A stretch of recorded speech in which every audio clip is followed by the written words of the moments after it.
Hello बच्चों, तो चलिए इस प्रश्न को पढ़ते हैं। मूल बिंदु और 5, -2, 3 से जाने वाली रेखा का सदिश तथा कार्तीय रूपों में समीकरण ज्ञात कीजिए। तो यहाँ पर देखो, हमें दो बिंदु दिए हुए हैं, मूल बिंदु और 5, -2, 3, और इनसे होकर जाने वाली रेखा का सदिश और कार्तीय रूपों में समीकरण बताना है। तो प्रश्न में आगे बढ़ने से पहले इस प्रश्न से संबंधित जो मुख्य उदाहरणा है उसकी हम चर्चा कर लेते हैं। तो देखो, मुख्य उदाहरणा बिंदु बिंदु x1, y1, z1 से होकर जाने वाली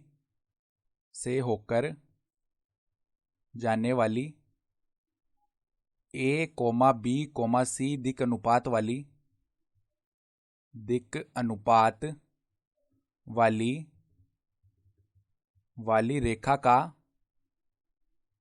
रेखा का कार्तीय रूप में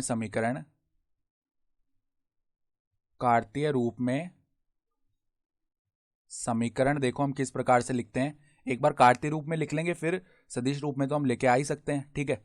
तो देखो, L अगर हम उस रेखा को बोल रहे हैं तो x माइनस x1 बट्टा a बराबर y माइनस y1 बट्टा b बराबर z माइनस z1 बट्टा c, इस प्रकार लिखते हैं उस रेखा का समीकरण।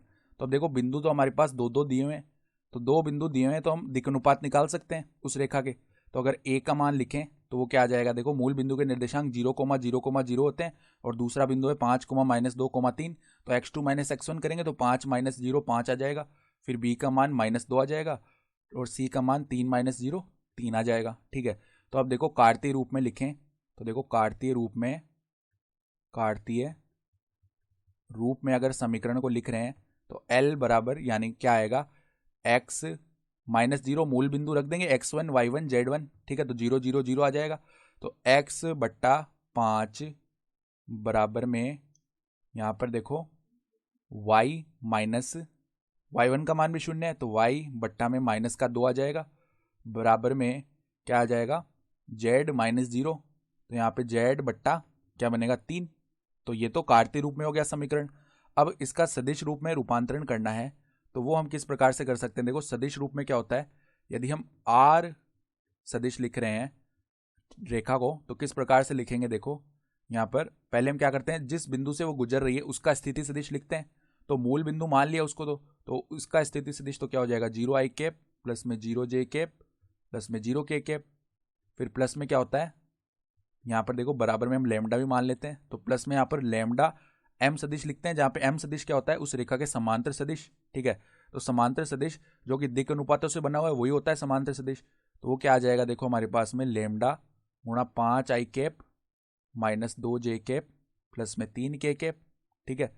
तो अगर इसको हम लिखें समीकरण को तो ये तो देखो 0 बन गए मान, यानी उस रेखा का समीकरण क्या हो जाएगा, लैम्डा गुणा 5i cap minus 2j cap plus में 3k कैप।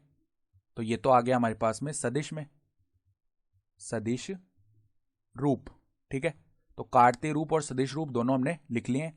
कार्तीय रूप में तो आ गया x बट्टा 5 बराबर y बट्टा -2 बराबर z बट्टा 3 बराबर लैम्डा, और सदिश रूप में आ गया r सदिश बराबर लैम्डा गुणा 5i cap minus 2j cap plus 3k cap. यही हमारा उत्तर हो गया।